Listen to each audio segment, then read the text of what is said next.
It's informational. I do about one a week, so you're not going to get 15 a day, so I'll just guarantee you that. And please, try to do it as legible as you can, because half the time I can't read them, so we'll start it this way here.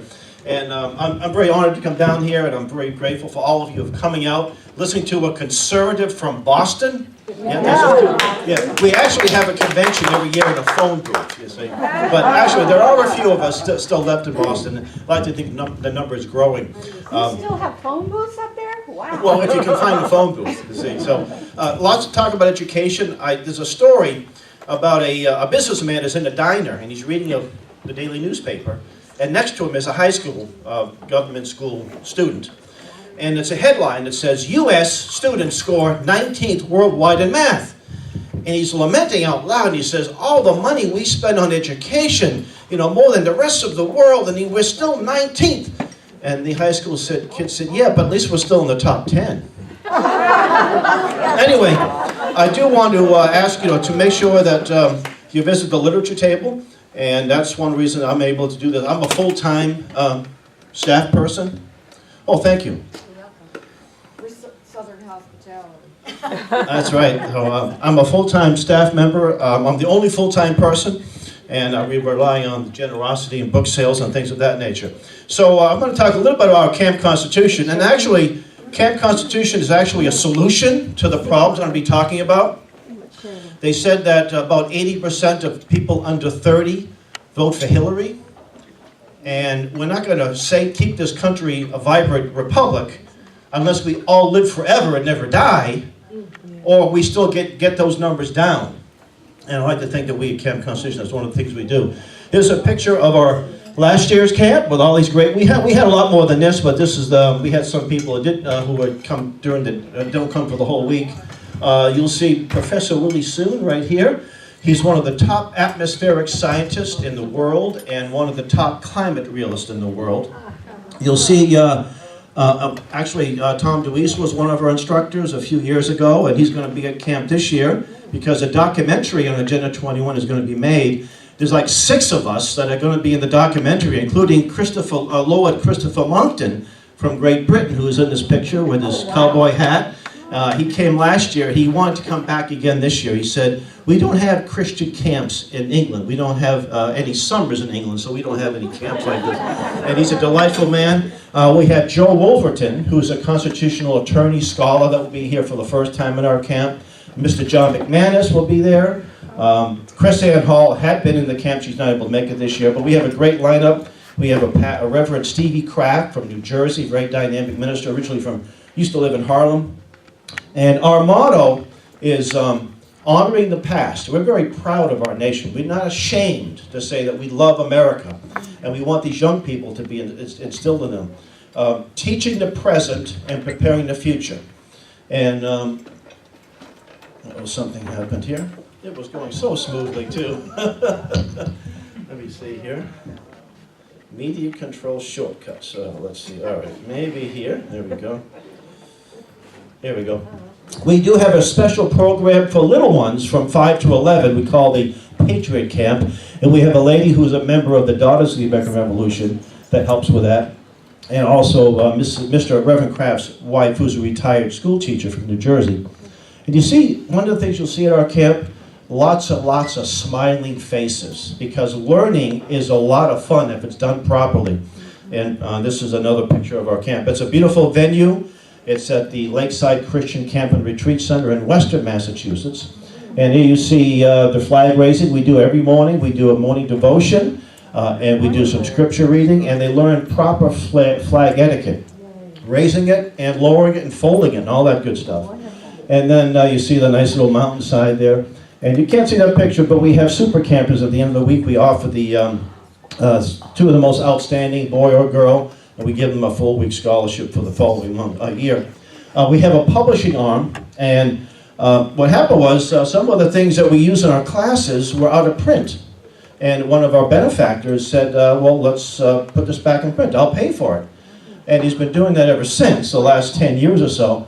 And one of the items we put back in print is the 1828 Catechism on the Constitution, which I brought some with me. And in the middle was a book written by a former communist, a black communist, who had been a Christian. He thought communism was the way to help the black people. He realized that they were being used. And our black, Reverend Kraft, who happens to be a black man, he saw the book in my library, and I assumed he had read it, but he didn't. He sat down and read it in one sitting, and he said, "Hallie, we got to put this back in print." And I said, "We're going to do it." And he wrote the foreword to it. And then on the right, we republished a book that was originally written in 1810, dealing with global warming, by Noah Webster, right? And Noah Webster actually debated Thomas Jefferson on the subject. He believed that there was global warming, and Noah did not. And Noah looked at the Old Testament as proof. He also looked at history, battles, and the weather conditions. And you know, the 1620 Pilgrims was a very warm winter, thankfully. Only half of them died. So we put that in print. I brought some copies with me. And we have a YouTube channel, which I hope all of you subscribe. If you go home before you go to bed, go to YouTube and subscribe to Camp Constitution. We just reached over 1 million views about 2 weeks ago. We're averaging over 1,000 a day. And we have some great stuff, our classes, and we probably put this video up as well, and many others. We attend homeschool shows. We just did one in Maine. We're going to be doing one, CHAPS, which is here in Pennsylvania. We'll be doing that one in June. We do one in Massachusetts. And you see some of our staff people at the table here. And the radio station, the radio show, Camp Constitution Radio, it's aired on WBCQ The Planet, but you can also get it on our YouTube channel and our Podomatic page. Another very important resource, especially for homeschoolers and folks like you who need to get phonics back into the schools, is the Sam Blofeld Archive. Sam was a dear friend of mine. I inherited his library. In fact, I took possession of it before he passed. On his deathbed, a few days before he died, I pledged to him that we would make sure generations yet unborn will be influenced by his important and incredible work. So if you visit our website, you will see the drop-down, the Sam Blofeld Archive. We have about 10 of his books that are PDFs, his alpha phonics. Last year we had about 2 million views and about 125,000 people downloaded his alpha phonics, which my wife and I used to teach our children how to read. They're all great readers. There's videos and audios and great stuff like that, so please avail yourself. We will march in parades where we pass out constitutions and information on Agenda 21 and other items. And that was a parade about my son, and you see one of my girls and my son. And you see the guy dressed up as Uncle Sam. He comes to camp. He's a professional juggler and clown, and he teaches this campers up. And we have a speakers bureau, and you see this handsome guy on the left here. That's Tom DeWeese. He's one of them, and Earl Wallace and Duke Pesta and Reverend Kraft and a few others.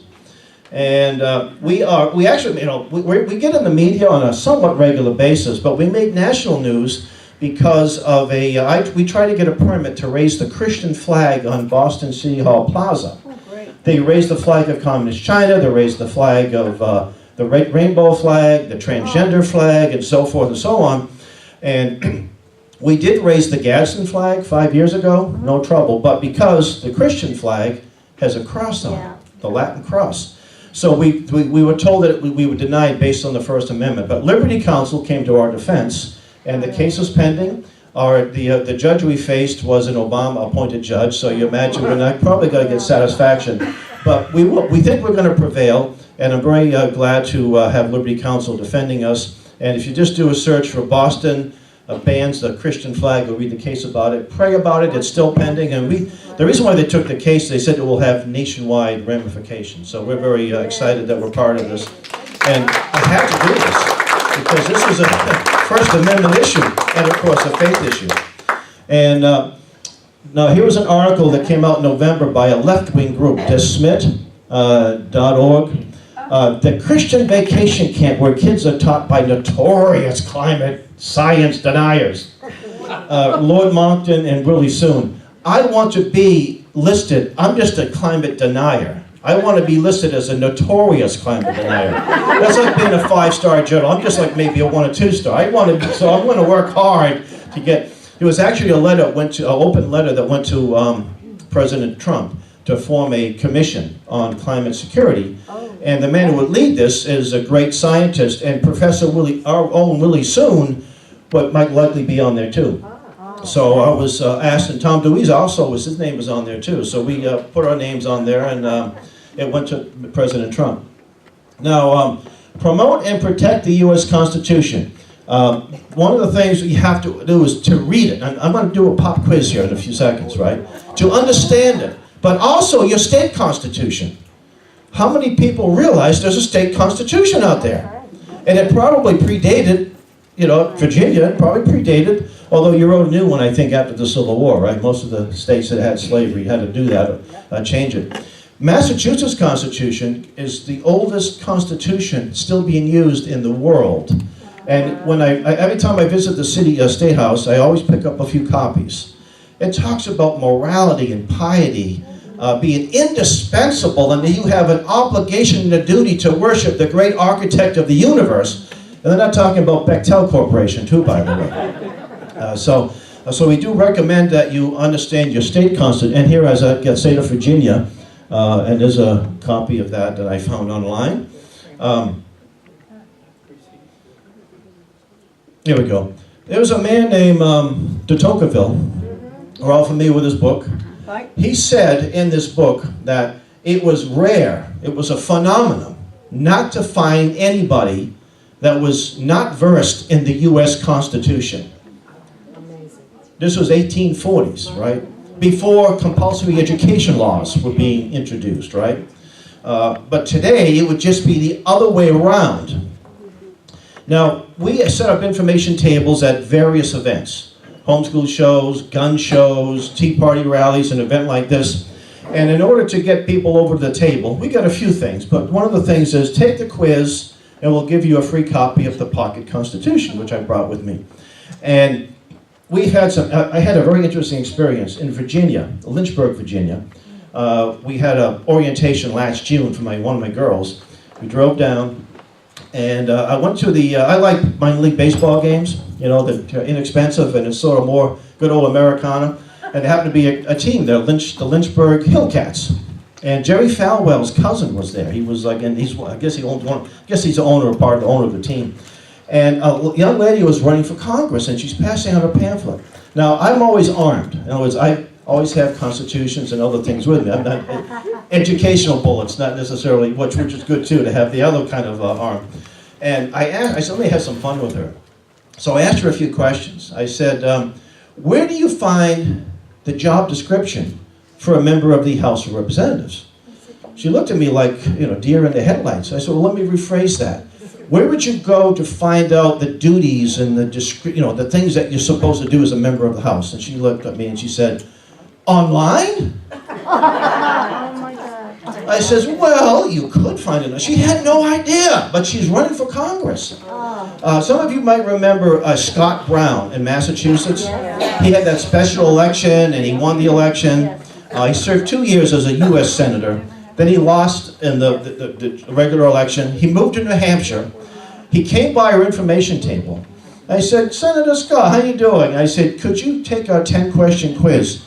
He wouldn't go near it. It was like, vampire and, a crucifix or garlic or what have you.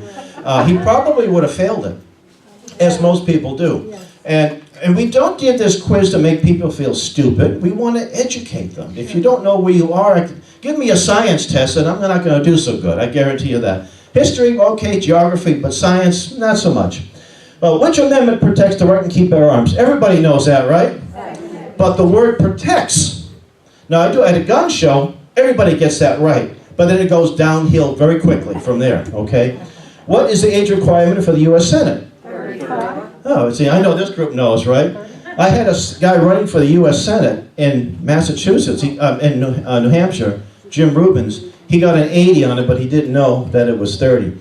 I love doing this. Which amendment reads from each according to his abilities to each according to his needs?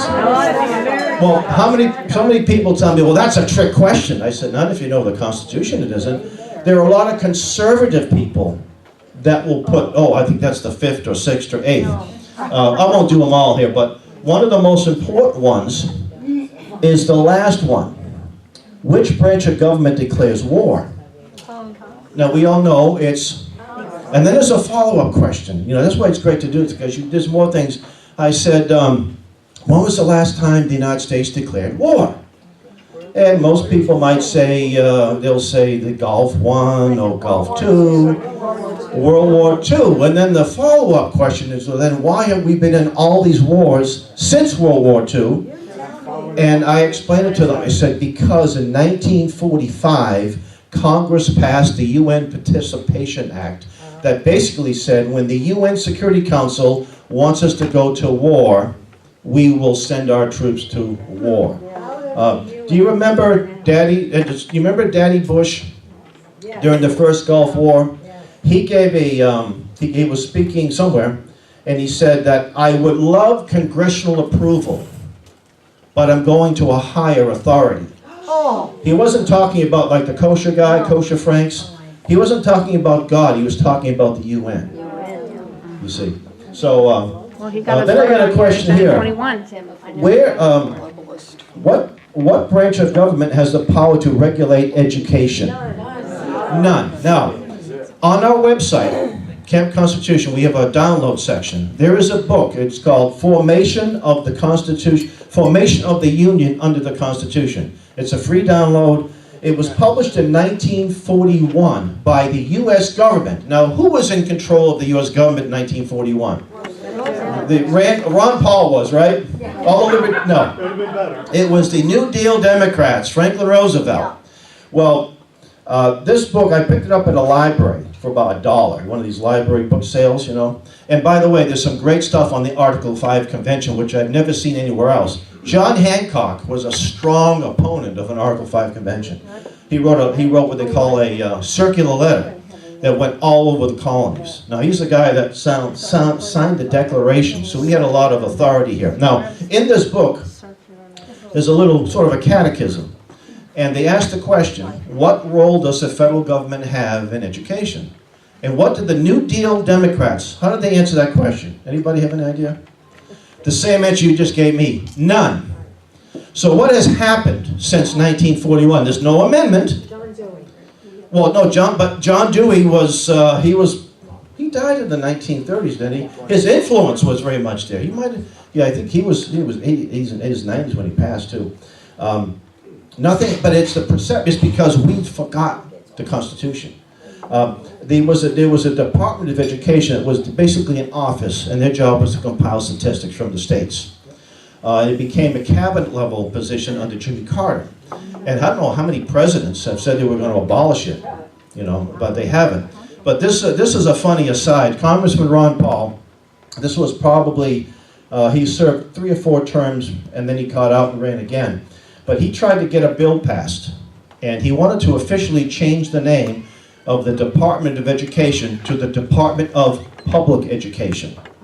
What's the acronym? D-O-P-E. So it didn't pass. So I have copies of this questionnaire, and it's also on our website, and the answer's on the back. So this is just to get an idea of where people are. Most people are just humbled and a little embarrassed. I said, don't be embarrassed. Learn about it. So here's a copy of the Constitution for you, and I'm going to give you a quiz next time you come by the table next year. I'm not going to read Article 5 because you have it right in front of you, but I do want to point out one thing that's important. That a lot of people miss this who support an Article 5. It says that the purpose of it is to propose amendments, plural. It can't be limited to one amendment, no matter what the state legislators may say or think they do. I'll give you a little brief history of an Article 5 convention. And by the way, the purpose of Article 5 convention wasn't, as the Convention of States people say, in case of times like this when we have a runaway federal government, that was a thing that they would do to get it back in. That was never in the founding minutes. Yes? What's that? It is idiotic to assert that you can rein in federal government which ignores the count by many. Yes, that's right. Read it. Oh, I just did. It is idiotic to assert that you can rein in a federal government which ignores the Constitution by amending the Constitution. Yes, that's right. Because my friend Publius Holder said that. So, Does it make sense?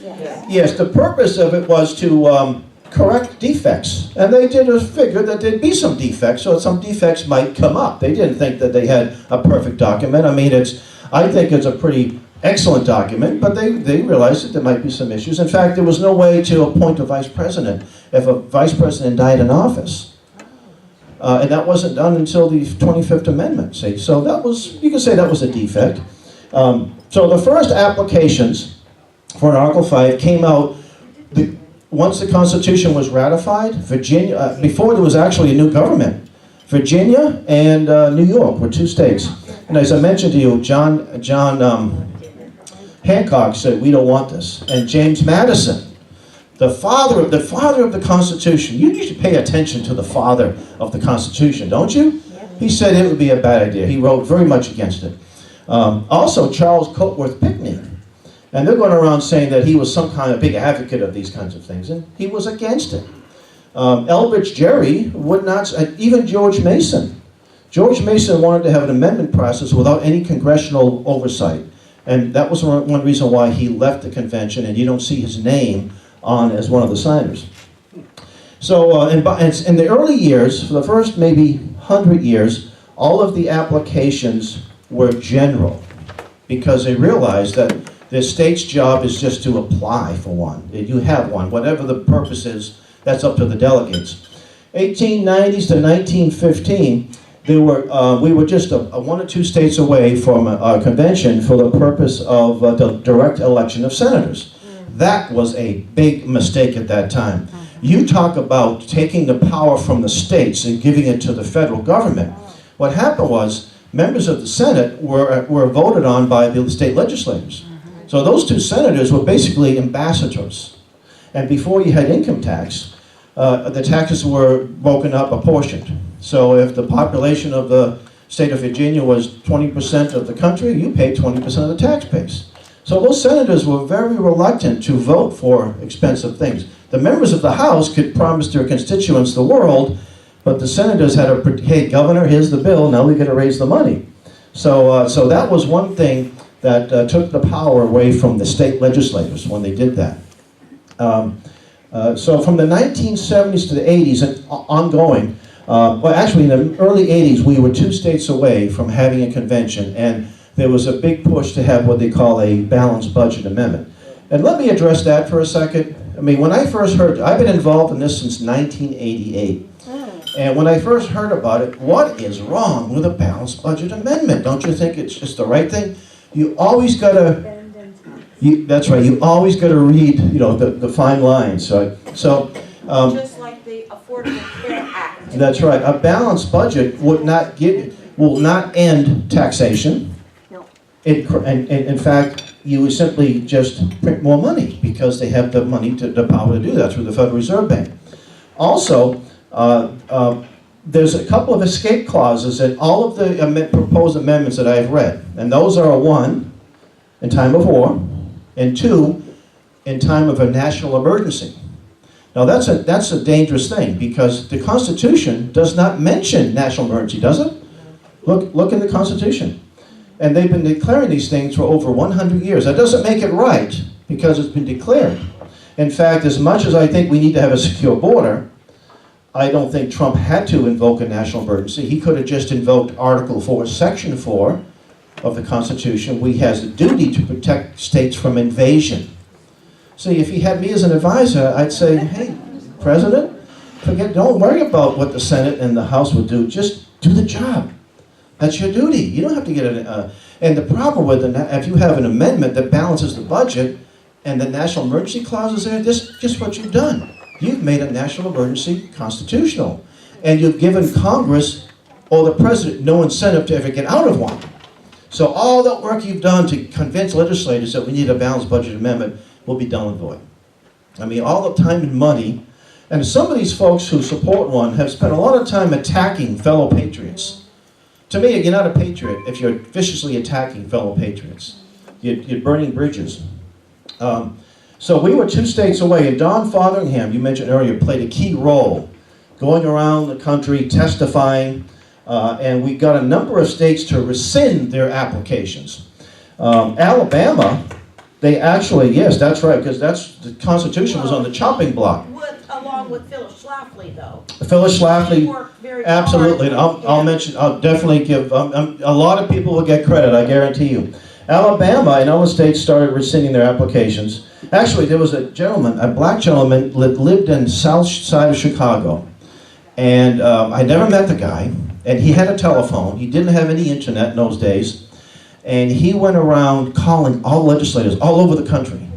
And we would get incredible intel from him. You know, he'd call me up and tell me, so-and-so's doing this and doing that. And I said, oh, how do you find that out? He just had a great voice and was very charming on the phone and got this great intel.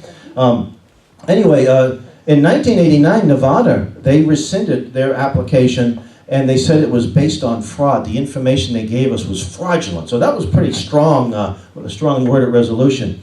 So from 2000 to 2010, numerous states rescinded all of their applications because we were concerned that if you just get rid of, say, a balanced budget resolution, there's still others, and they might lump them all. Actually, there have been Article 5 applications to have a formal world government. Some people don't know. There was like 8 or 9. Right after World War II, you had both Republicans and Democrats very much. And Ronald Reagan was a member of the World Federalist. He was the vice president, California chapter with Alan Cranston.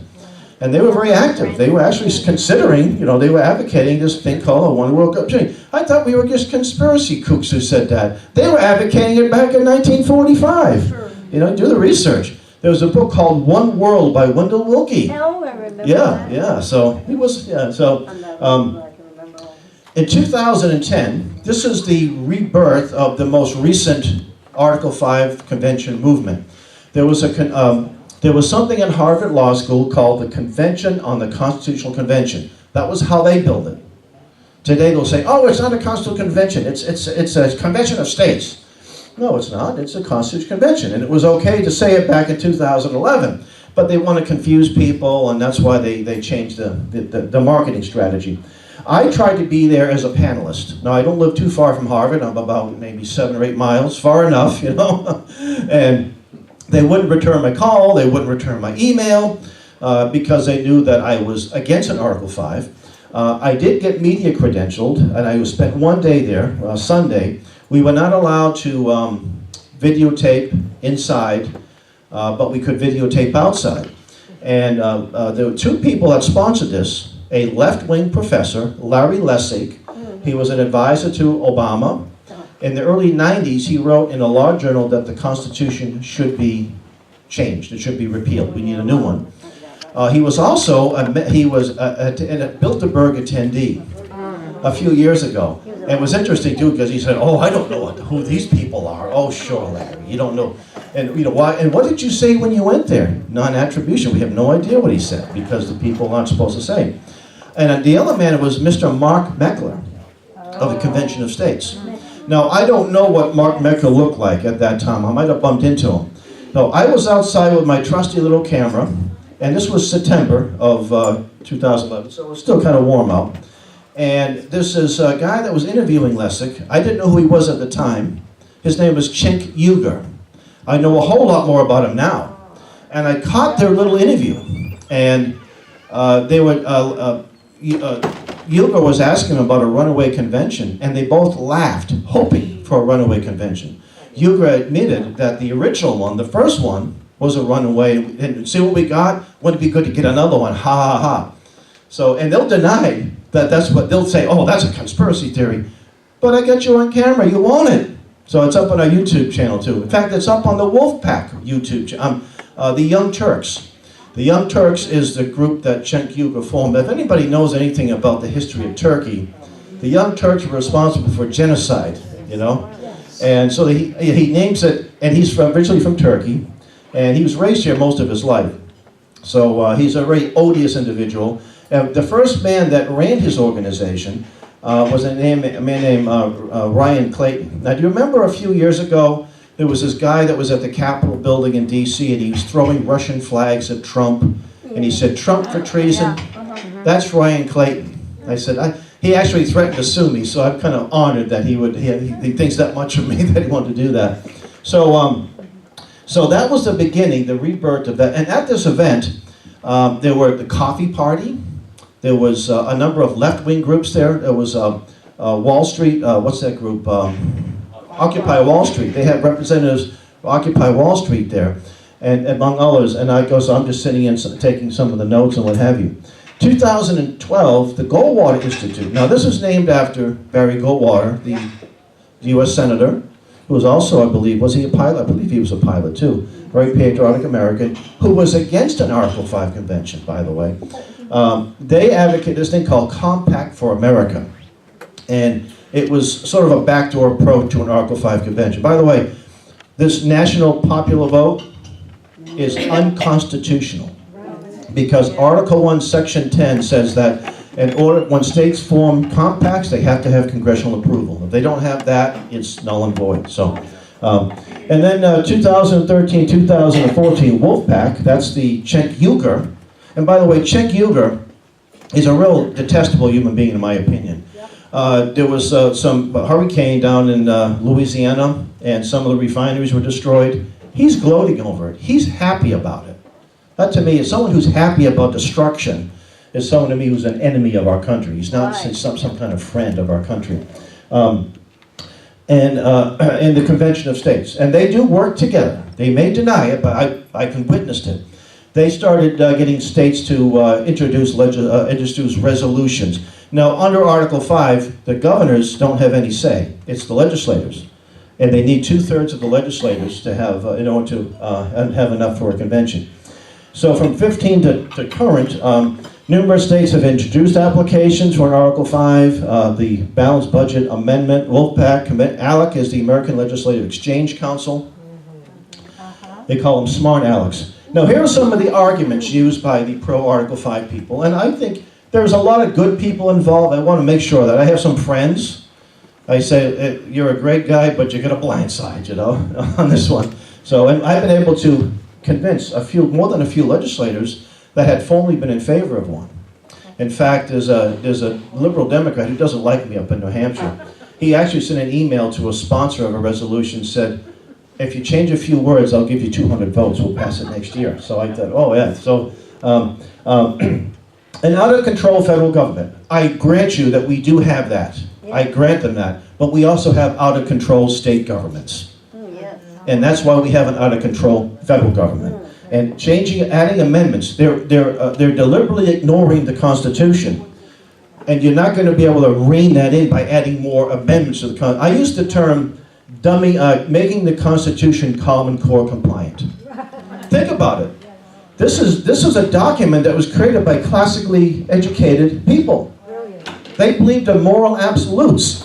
They'll say, well, you don't see any Bible verse in the Constitution, right? It was written by men who believed in man's innate depravity. That's why they had checks and balances and limited authority.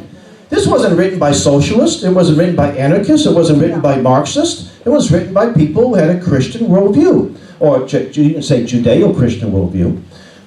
Big money needs to be out of politics. And yes, big money should be out of politics. But what about free people getting together and pooling their money to support their favorite candidate? The Wolfpack people want to change the First Amendment. They want to say that they want to change this concept of corporate personhood. Well, a corporation could be your little church. And their amendment would silence your little church. So we hear the term corporation, we think of, big fat guys with cigars, firing people and going to China with their operations. But then you have corporations that are small corporations. In fact, one of the earliest Supreme Court decisions, U.S. Supreme Court, on corporations was instigated by an ancestor of mine, Professor Roswell Moore Shurtleff, who was a professor at Dartmouth College, and his student was Daniel Webster. And Webster took the case and won the case. But so if you want to look it up, anyone here take law? The Dartmouth case, you learn that. And it was because of one of my worthy ancestor, Roswell Shurtleff. Article 5 convention cannot be a runaway. Well, how can they say that? First of all, let's define what they mean. They mean if they're supposed to have a specific purpose, like a balanced budget amendment, and other things are introduced and passed, that will be a runaway. It's by its very nature a runaway. It is an open forum. It was interesting when we were testifying in Maine. One of the sponsors, a state rep, got up there and said, "Oh, it's just a discussion. It's just a discussion." The other guy got up, he said, oh no, everything's on the table. And one of the committee members said, which one is it? They weren't even sure. We actually won that one. We killed that one pretty quickly. 3/4 of the states need to pass any proposed amendments which would effectively stop any unreasonable amendments from being passed. Well, first off, unreasonable is a subjective term, isn't it? I mean, I would say let's repeal the income tax. Right? There'll be a lot of, oh, that's unreasonable, right? But also, the original convention, under the Articles of Confederation, Article 13 said for anything to pass, all 13 states had to agree, right? So the delegates said, that's going to be tough. Rhode Island didn't show up. In fact, Rhode Island sent a letter to the Congress at that time, and they said, no, I'm sorry, to the convention, no matter what you guys do, you can't get it done without our approval. And they said, uh-oh. So they just changed that. Could they do it at a future convention? Who's going to stop them? The Attorney General? Would Cenk Uygur go in there and arrest them? Will Mike Farris go in and arrest them if they try it? Right? The media would report on the event. That's one of the, oh yeah, we can really rely on the media to give us the true story. You see, the original one under the Articles was pretty much kept secret, right? But they can say, look, we don't want the cameras in here. We're voting to get them out. These delegates can get the cameras out. That can happen. Or maybe just CNN will come in. No one else. Right? That could happen. We don't know. It is a remedy that the founders gave us, a gift. This is the emotional appeal. The Constitution, the whole Constitution was the gift. This wasn't a remedy. The remedy was a well-informed, a morally upright, a well-informed electorate, which I'll get into in a few minutes. States need to restore the balance of power. Well, for 100 years, state legislators have been part of that federal drive because they love the money. They get federal money, federal money. So if you want to restore the balance, stop taking the money. You stop taking the money, then you don't have the control. That's simple as that. That's how simple it is. But they want the money. You know, and they gloat about getting federal money. States have state conventions all the time without any problem. They stopped saying this because if you do a little historical background, you realize that's a lie. I think most of the people were just reading the talking points and not even knowing it. By the way, they use the term convention of states. How come they call state conventions constitutional conventions? They don't come conventions of the cities or the conventions of the towns, right? There's been a lot of state conventions, and some of them have rewritten their constitutions. Pennsylvania, in the 1850s, I read this in a book about it was called Colored Patriots of the Revolutionary War. In the 1840s, there was still a couple of the veterans, they were in their 90s or even older, and they tried to disenfranchise an amendment to the blacks couldn't vote, and they were successful. That's a fact they don't want to bring up. I think it was the state of Nevada or Montana in 1972 wrote a new constitution. So they've had lots and lots of fundamental changes. So if you know a little history, you know that that's not true. So they don't say that one anymore. We have over 30 states with Republican majorities.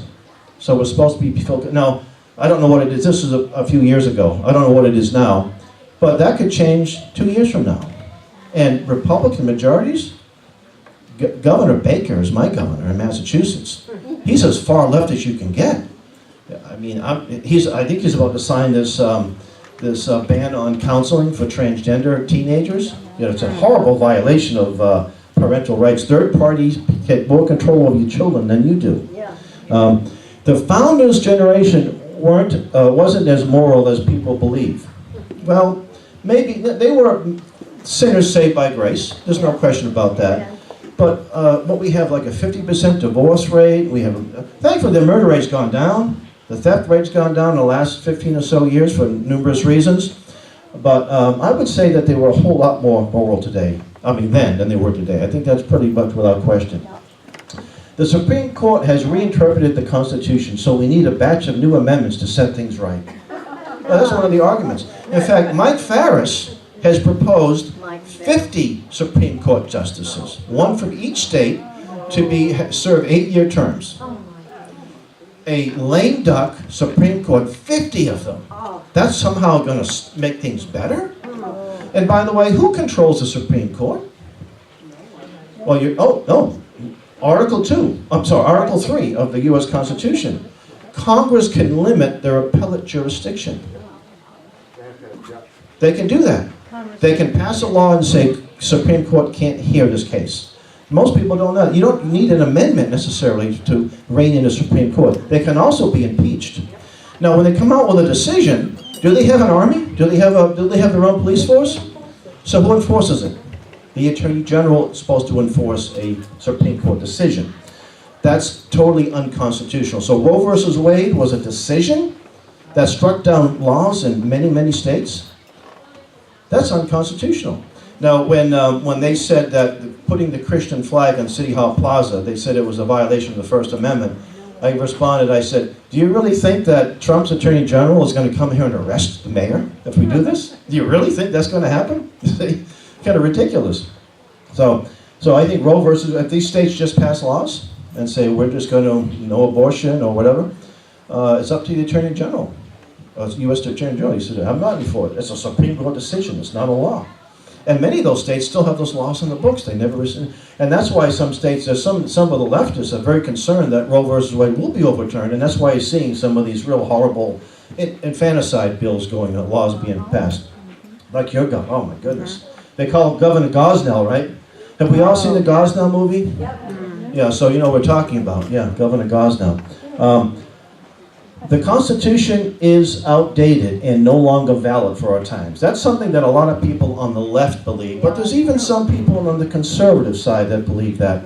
Our Constitution was written mainly by men who believed that, as I mentioned a little earlier, man's innate depravity. That doesn't change. You know, King Solomon said there's nothing new under the sun. Inventions and technology have nothing to do with it. It doesn't interfere. Our Constitution set up a patent office to protect inventions. That's why they realized that people were going to invent things. No question about that. I was on a radio show some years ago up in Maine, and the host was a far leftist. He looked at Fidel Castro's illegitimate son. He was wearing that same outfit and had a beard. Al Diamond. And the guy called in, and he was, he said the Constitution was written by, white Eurocentric males and so forth and so on, so it has no validity. I said, let's accept that premise. Which amendments will you repeal first? The First Amendment? How about the Fourth Amendment? He didn't know anything about it. He didn't know what. I said, what about the Eighth Amendment? Well, what's that one? I said, no unusual punishment. I said, you know what they used to do in Europe? Draw and quarter you. You know, they did some horrible punishments. He said, well, no, we shouldn't repeal that. I said, you're a victim of your cliche. You never even thought it out. Then he called me a fascist and hung up or something like that. New amendments will force the federal government to obey the Constitution. Now, I'm 6 foot tall. When I was a little younger, I could hit the rim, which is 10 feet. I didn't play a lot. I figured if I worked hard, I could probably do a slam. But if you lowered it 9 feet, I look like Michael Jordan. So what you're trying to do is you're going to lower the rim, and Nancy Pelosi will be like Ron Paul. And that's what they're saying right here. Make new amendments. We don't have to, Mike Farris, he used to be with Convention of States, he says we don't have to change the personnel, we have to change the structure. You're an engineer, right? Isn't it when you change a structure, is that something fundamental? You're doing something, it's not just tweaking, you're not rearranging the furniture. You know, you're not just redesigning a room, you're making some serious changes or something. So, so we don't want to lower the rim of the Constitution. Nancy Pelosi is not a constitutionalist, and I doubt she ever will be. Congress has a 6% approval rating. Oh, so we have to have a Constitutional Convention. Well, what did the founders give us to remedy that? Frequent elections. That was one of the brilliant things they gave. And by the way, I'm not a big math guy, but I have 2 favorite fractions. You know what they would be? You probably know. 2/3 and 3/4, right? And the Electoral College. Those are the true gifts that the founders gave us. 2/3 to pass an amendment at the congressional level, and then 3/4 to go back to the states. It's really hard. It's not impossible, but it's hard. So, and thank God for the Electoral College. And some of these people who support one want to change that. They want to make sure that New York City, Los Angeles, Chicago, and Detroit will run the country. Here are some of the groups that promote an Article 5. ALEC, American Legislative Exchange Council, I mentioned a few minutes ago. Friends of an Article 5, yeah. Convention of States, Wolfpack, Move to Amend, that's the group that Larry Lessig was involved in. The Cato Institute. Now, Cato Institute is pretty good. They're free market. I like what they say, a lot of things. The Goldwater Institute, even the Heartland Institute. They recently ran an article that, on my plastic bag ban, and they're good people. And I just asked the director if he would consider running an article by someone against an Article 5. So maybe we have some influence there. The Coffee Party, which I don't know if still exists anymore. Do they still exist? I don't know. National Governors Association. This group holds the patent to Common Core, by the way. Yep. Did you know that? Yep. And by the way, if people wonder why there's so many pro-Islamic things in Common Core material, because the Muslims have given money to the Common Core curriculum. That's a lot of people are kind of like Duke Pesta. Professor Pesta was the one that pointed out to me a few years ago. National term limits, wants that. Single Pay Vermont, which is of course socialist. We the People of Maine, Alliance for Democracy. And Alan West is somebody that I think is a pretty honorable guy, except he's wrong in this one. Glenn Beck, Sean Hannity, Mike Farris, of the founder of the Homeschool Legal Defense Association. And there's just some various pictures of them that I put here. The Emerging Constitution, isn't that something, huh? Now, this is, when I debated a fellow who's now the head of the New Hampshire Education Department of Education about 4 years ago. And I kind of left this, had this in my pocket, sort of like a weapon that I needed, closing remarks.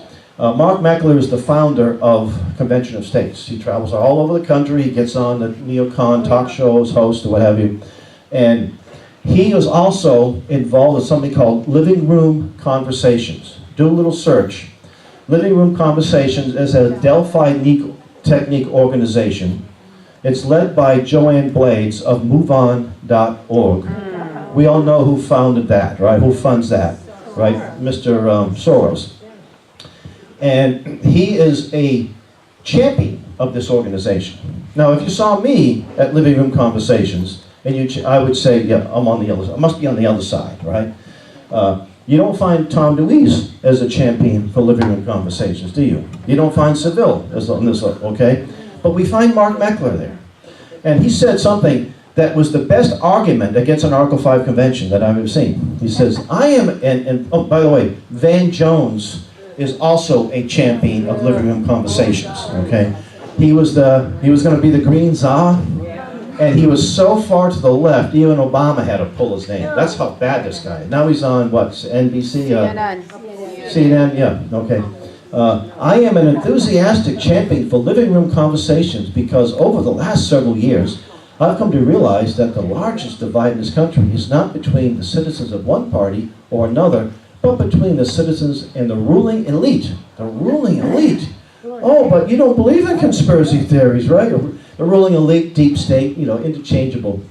The ruling elite in Washington, D.C. and the state capitals. So when I'm debating Convention of States people, I said, well, who is ruling elite at state capitals? Do they control what goes on? And if so, will they have any control over the Article 5 convention? Then they just kind of keep their mouth shut. They don't want to, Your own guy made a great argument against it. Yeah, so, and by the way, if you want these slides, I'd be happy to share them with you. Now, here's a group in Maine. We had press conferences in Maine at the State House. We couldn't get one member of the media show up on the Article 5 issue. But the left wing has their press conference, and they're tripping all over them. And Maine group seeks Constitutional Convention to affirm that corporations are not people. And by the way, they had no success. And not only that, they don't even submit resolutions in Maine. They don't think they're going to have a chance. Why bother? This book came out in the early 80s by James McGregor Burns. He was a power broker in the Democrat Party. If he's still alive, he's in his late 90s. Last time I checked, he was teaching, he was a retired professor at Williams College in Massachusetts. In this book, he said that our founders were too smart for us. He said they gave us checks and balances. We have to make right what they put asunder. And he recommended an Article 5 convention to do just that, okay? I have the book I think you can find pretty easily. Now, how-to guide to blow up the Constitution. This was from a left-wing source, a left-wing public, I think the Atlantic Monthly. So they know, the left knows how to destroy the Constitution through an Article 5 convention. They gloat about it. They say our Constitution was never that hot to begin with, so we need to do it over again. This is the Wolfpack group. This is their, and they be very proud of the Occupy Wall Street connection, right? So you want these folks at a convention? Because they're going to be there, I guarantee it. And there's Mr. Uger. Again, and that's the gentleman, he's not really a gentleman, Ryan Clayton. And there he is in Indiana a few years ago. These people holding signs, I know a few of them are friends of mine. And he gets in the middle. He actually assaulted a woman, grabbed, and she took a picture of him. And I don't think he was giving his, I think he might have been showing his IQ in that little picture with the middle finger, I don't know. And here is Larry Lessig, as I mentioned a while ago, with Mark Meckler. There's more evidence that the left and right are working together. And by the way, there are plenty of people on the left that oppose one as well. I want to point that out. And I will work with a person, honorable person. There's a professor at Georgetown. I just interviewed him on the radio show too. He said, why would we want to change the greatest constitution in the world? That's the kind of liberal I can live with, you know. Yeah, his name will come to me. Anyway, so both of these men here. Now this website has been scrubbed, but we did a lot of screenshots, so we have a lot of the information on the websites that they were promoting. Here's Larry Lessig, who is a man of the people. He hates to see big money in corporations. He founded a corporation called Mayday Pact. So here's a guy that's against big money, that raises big money for politicians. And there's his little invitation to the Bilderberg group. You know, just a nice little, and here is more evidence of a left and right coalition. So there are people on the left also promoting Article 5. And I know you can't see it from there, but it mentions Convention of States and Wolfpack in the same. And this website, I think, has been scrubbed too. And these are some, here, now, again, you can't see all the faces here. This lady here, her name is Meg Penrose. She's a liberal law professor from Texas. And in the wake of the Sandy Hook shooting in Connecticut, she's invited by the University of Connecticut to speak. And there's a 4-hour video on the university's website. I couldn't download it. I said, I want to get her clip. So I got a hold of our webmaster and our camp newspaper editor. So what he did was he just put it up on the screen and videotaped her. She said the Constitution is outdated and we need an Article 5 convention. So, I don't know why they had to go all the way to Texas to find a liberal law professor. I mean, they're all over the place in Connecticut and New England, you know. And then there was a lady from the Coffee Party who was there. And now this is the Governors Association. Governors look at convention to rein in federal spending. Well, they're the ones that are part of the problem. And this is the same organization that holds there's two entities that hold the copyright, but one of them to Common Core. And how was Common Core introduced to the states? It was Obama that said, here's money, but the stipulation is you have to take, it's against the law for the federal government to create a curriculum. So he said, you take the money, you can take Bill Gates' curriculum over here. And they took the money. All the states took the money, and Republicans took it as well as Democrats. Yes, they did. So these are the ones that are guilty. Yet they're trying to tell us we need to change it because we need to rein in federal spending. Here are some groups that have opposed the convention over the years. Oath Keepers, some of you probably have been involved with, not as a formal member. The John Birch Society, which I've been affiliated with for many years. The Phyllis Schlafly Eagles. Andrew Schlafly, the son, is doing a phenomenal job of fighting this. Defend, Not Amend. I think a couple of guys were from South Carolina that were involved in that. And American Policy Center over here, Mr. Tom DeWeese. The Patriot Coalition. Various Tea Party groups. Some Tea Party groups support it, and others oppose it, depending on the influence that we may have in those groups, people like us. Edwin Vieira, who is frequent here, I guess. Professor Lawrence Tribe, he's called Lost Tribe in Massachusetts. He's a leftist, but he's right. You know, they say a stop clock is right twice a day, right? Professor Charles Rice, former head of Dean of Notre Dame Law School, and the late Judge Bork. And it's interesting too, Mark Levin, who's a big Article 5 supporter, I remember, I don't listen to him very often, but he said, in my opinion, the greatest jurist of his time was Judge Bork. And I try to call out, I say, hey, you should have listened to him. In fact, Judge Bork, I have his letter. He said, even if Congress passes laws, the delegates have no obligation, there's no way to enforce them. So this is a brilliant man who said that. Let's see, who else? Larry Pratt of Gun Owners of America. He's been at these meetings. He's been at our camp as well. Newspapers like the Manchester Union Leader, New Hampshire Tea Party Coalition, the ACLU, which is a left-wing organization, which I find contemptible, but on this one, they're okay. The DAR, Daughters of the American Revolution. The NEA, that's the National Education Association, although not lately. I mean, some of these groups have passed resolutions, but they're not necessarily showing up.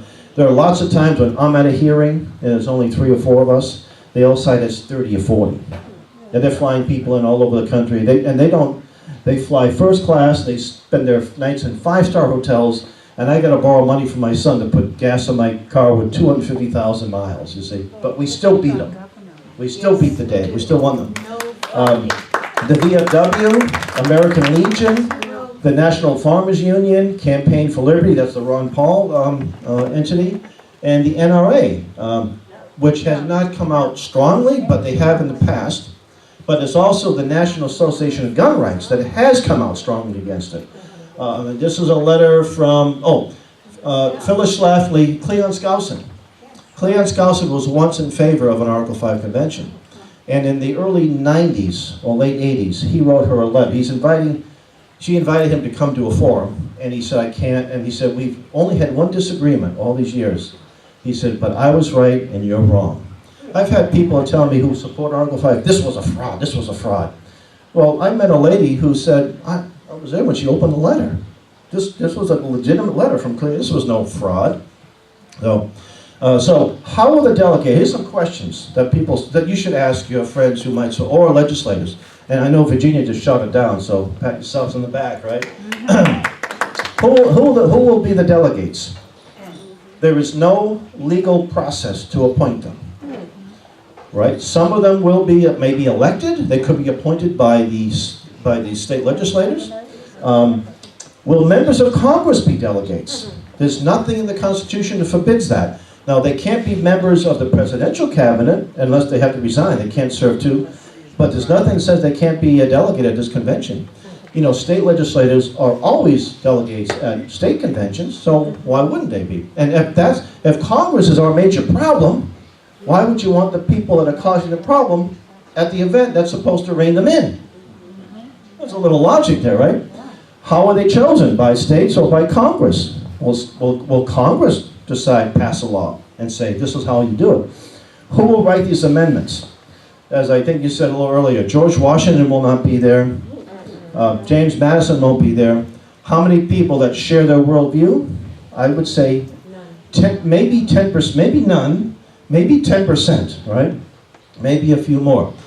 Will these amendments be used against us? You remember the RICO statute that was supposed to rein in the racketeering and mafia types?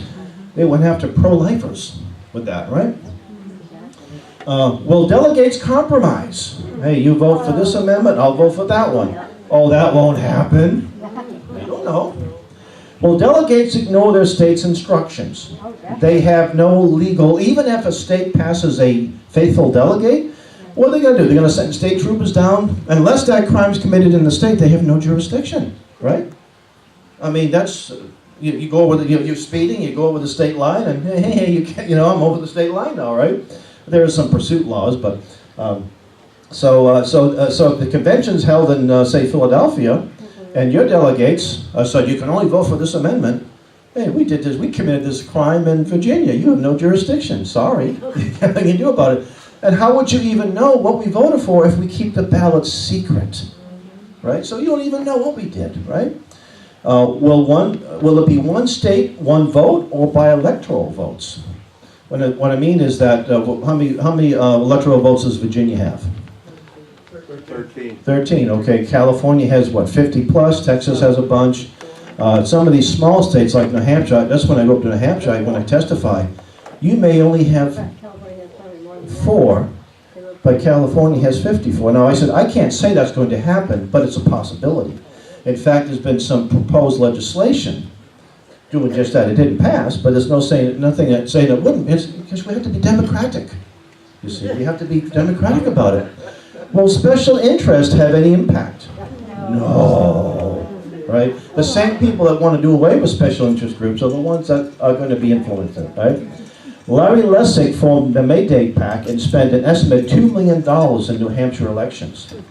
One of the guys that I debated on a radio show was always at their hearings promoting an Article 5. He got thousands of dollars in this, what they call a super PAC. So they can't give it to him directly, but they run ads trashing their opponents. I guess how it works. He didn't go. They were trying to stop Scott Brown. No, I think they wanted Scott. They were trying to stop Scott Brown. That's why they backed him. And we're on friendly terms, by the way. Jim Rubin. His name is Jim Rubens.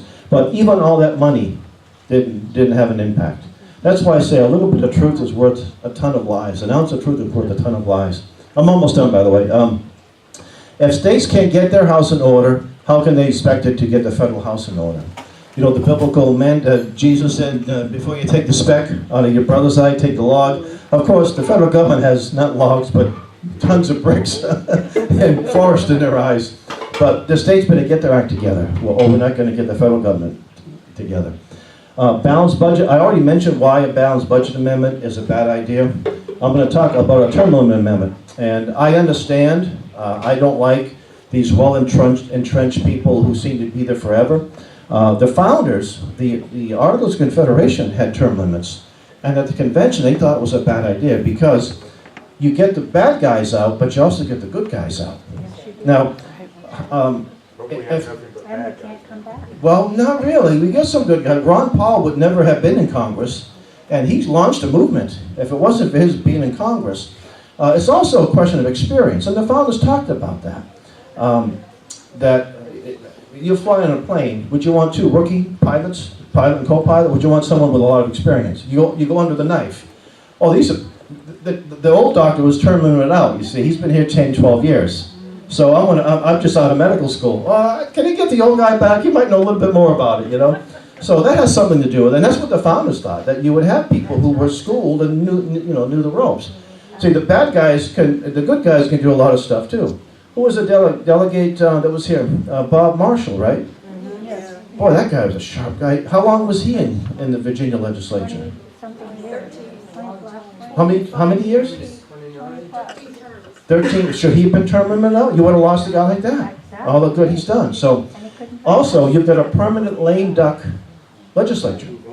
There's nothing more dangerous than a lame duck Congress. But now you've made it permanent. You've also got a sense of hope. Well, this is a bad guy, but we'll wait 12 years, we'll get a good guy. Or he'll be term limited out, she'll be term limited out. Don Fotheringham wrote a great article. It's called Revolving Socialists about that. You get rid of one bad guy, but you get someone who's just the same ideologically. So you gain nothing. Abolish electoral college. I mentioned that a while ago too. That's one of them, especially lately. And they also, who was it? Corey Stewart. From New Jersey. Cory Booker, right? He wants to abolish electoral college, and he wants to stack the Supreme Court. See, even Franklin Roosevelt couldn't get away with it under a New Deal. What he wanted to do was, I think every Supreme Court justice, when they reached, I think 70 or 75, then they'll come up with a new one. So not to replace him, but to add one. They want to add 20, and they want to lower the voting age to 16. Are they crazy? They should raise it to 25. Any doctors in the room? They say the mind isn't fully developed to the 25. So that makes a case that they shouldn't be voting to that, and I'm all for that, you see. Repeal or redefine the Second Amendment, you see. And they say, that will never happen. And of course, many states are passing what they call constitutional carry laws, which are great. I think 15 states so far. But some states are passing more onerous gun laws.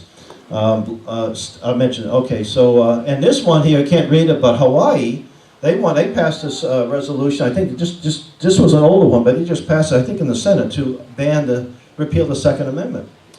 Now this is this is available as a free download. I can get you a link to it if you need. It's about 1,200 pages. I don't expect you to read it in one sitting, but it's evidence that Congress thinks it will control an Article 5 convention. 1979 Senate subcommittee hearing, and lots of good information there. So if you're a real student of this or an activist, you need to get a hold of this. And we put it back in print. I have a few copies which I'll give to you. I have 1 or 2 left. It was David Super. He's the professor at Georgetown. I sent him a copy. He said, "Oh, thank you so much." So, but a PDF version is pretty good. Okay, where do we stand? Approximately 28 states have live applications. A number of states have new applications pending. These 28, many of them are very old, and they're worded differently. So there's a very good chance that Congress will ignore anything that's less than 7 years old. However, we have to act like we're just 6 states away. We can't say, oh, we have nothing to worry about. WOPAC and COS have had numerous proposed resolutions introduced this year. As I mentioned, Congress may not. Okay, so Convention of States, they just added one. They got Mississippi yesterday. There was something I had to do before the meeting. I said, but I forgot what it was. It was to update that by adding 16. But they've been at it for 5 years. Last year, they were 0 for 19. We did a very good job of defeating. But they have lots of money, and they'll spend it. WOPAC only has 5.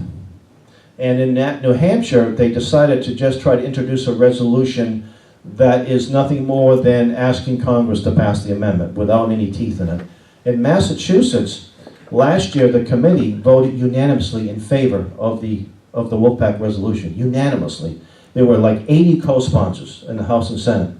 We testified in our little small band of constitutionalists. They had Harvard lawyers and Harvard professors. I said, how are we going to win this? We just got to keep on keeping on. And we kept on emailing and talking to legislators. I got an email from a liberal Democrat. This is not like an oxymoron, you know. There are a few conservative Democrats, but very few. He got a hold of me. He said, I agree with you, and I'm going to amend this resolution to take out the Article 5 part. And he did. And it passed. It passed the Senate and it died in the House. So all the money they spent, all the lobbying in 6 years or 7 years went nowhere. And they didn't even introduce one this year. So even when we're outnumbered, that doesn't mean we're going to lose. And some of the resolutions have sunset clauses. The one in, as you sent out an email just recently with that information. Let's see, Missouri and Oklahoma. So if they don't have their 34 states by 22 or 23, those resolutions are null and void. And let's see, we defeated the Convention of States this year in South Dakota, Virginia, Wyoming, West Virginia, and passed in Utah. There's supposed to be a lot of constitutionals in Utah. How could they fall for this? How could they do it? Just elected. In Arkansas, well, they sent Romney, so you know there's something wrong with them. And New Hampshire, I had a state rep introduce a resolution to rescind. They had one application. And we thought we had a good chance this year because a lot of Democrats don't like it. So the resolution was tabled, which means it's the only way to take it off the table, you got to get 2/3, and it will probably stay there. But we get an interesting email. I won't mention his name, but he said to my friend that if you change the wording, just a little bit here and there, I'll get you 200 votes next January, and we'll get this passed. So we think we can do it. But the term limit amendment was retained by committee, and the term limits are working with Convention of States too. So just about done here. So here's a call to action. Contact your state reps and senators in person, by phone, email, and on social media. You can post stuff on their Facebook page. They may not like it, but sometimes you can do that, or at least message them. Oppose any new applications, and you did here in Virginia, and you beat it back.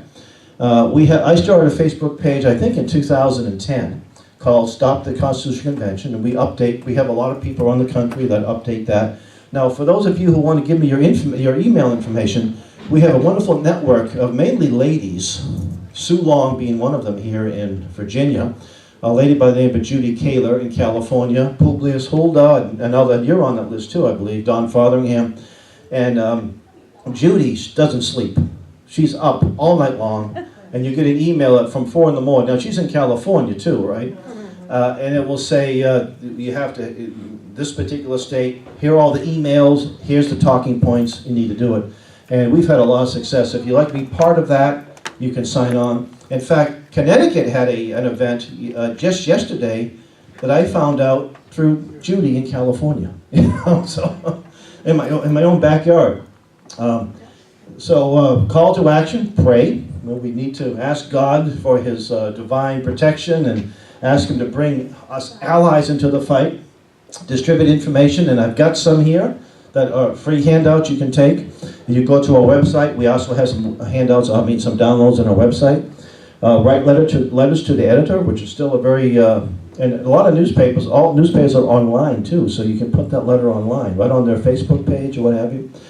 And if you see, I have what they call a Google alert. So if Constitutional Convention or Convention of States is mentioned anywhere, I'll get alerted and I will respond. I'll post information, I might post a video. There's a lot of great videos out there, and the shorter the better, you know. A 5-hour lecture is probably going to, but I interviewed Colonel John Eidsmoe, who's a constitutional scholar. I met him in October, and we get like a 12-minute interview. Then I got a state senator from Maine who had supported our Convention of States, is now against it. That's about 5 minutes long. So those little things I think are very powerful. I got Larry Pratt speaking out against one. We got to get Tom, we got Tom Dewey. I interviewed Tom. We got Tom Dewey is also against one. So, and you had a good one with Dr. Edwin Vieira. Dr. Vieira. Really good interview with Edwin Vieira. Yeah, so these are the things you would copy and paste on your emails and on your social media. Host an event like this in your particular group, in your circle of interest. Get a resolution passed by your civic or patriotic group. You don't have to, it doesn't have to be a body. It could be a school committee that can come out against it. It could be your local chapter of the Flower Club or what have you. No, I'm serious. They do it. Help create an informed electorate. Influence the groups that you belong in or support. And I know all of you are involved to some extent, so we're in the process of creating constitution clubs. Mainly those young people are part of our camp, and then stuff year round. But we know there's a lady in Delaware, and I just commend, and there's other constitutional groups, so we need to do a little more of that. Try to influence our churches too. Many pastors are silent on a lot of these issues. But when you get, the purpose of the church, obviously, is not to be political, but the Black Robe Regiment. Yes, it is. We all know about that. Were it for them, we wouldn't probably be here. So there was a time when you had to, when our country is under assault, you have to stand for the right thing. Expose the voting records of members of Congress and local officials. Even the ones that we support, they need to be held accountable, you see. Join our email list, and hopefully some of you will do that. Expose Agenda 21, Common Core, North American Union, and attend Camp Constitution. And if you can't attend it, participate. Help sponsor a young person at camp or a family. We've got some good downloads that I mentioned, Sue, some of these are right on our website, History of the Formation of the Constitution. And this is the one that put out by, I think Publius wrote this one out, Publius Hulda. And it's just some talking points, why legislators should oppose an Article 5. It's just 2 pages, and sometimes the briefer the better. And then if you'd like to support us, we could use your help, and the more support we have, the more influence we have. So you can visit us on PayPal and make a donation. If you have a nonprofit or a business and want to be a sponsor, we just take any donation and we'll put your company up there on our website. And as I mentioned, the moral factor, John Adams is my second favorite president because he's a homeboy. He lived just a few miles from me. If you're ever in Boston, if you please give me a heads up, I would love to give you a nice off the beaten track tour. And you should visit his house if you have time. The seat he died in, and we know what day he died, July 4th, 1826. Yeah. And your guy, Thomas Jefferson, died the same day. That's there at the house, the same room. It's quite moving. He wrote this letter to the militia officers. When you used to have a real militia, that's Edwin Vieira's big issue, right? And it should be our big issue. Avarice, ambition, revenge, or gallantry would break the strongest cords of our Constitution as a whale goes through a net. Our Constitution was made only for a moral and religious people. It is wholly inadequate for the governance of any other. That's why there's so many people that want to rewrite it, because they're not moral and religious or righteous. And this is President James Garfield, and for some reason, his quote, I can't, oh, here it is. I can read it, but you can't. This is what he said. By the way, he was the only ordained minister that became president. He was the first left-handed president. That's why he was shot, I think, because he was left-handed. But while he got, and he was a Civil War veteran, how he got notified locally is that he was defending the creationist view against atheists. It would debate, and that got him at the local election. He was a member of the House, I think, first. Now more than ever before, the people are responsible for the character of their Congress. If that body be ignorant, reckless, and corrupt, it is because the people tolerate ignorance, recklessness, and corruption. If it be intelligent, brave, and pure, it is because the people demand these high qualities to represent them in the national legislature. And he said that, and that is as true today as it was back when he said it. So I want to thank you for your attention, and thank you for inviting me down here. God bless.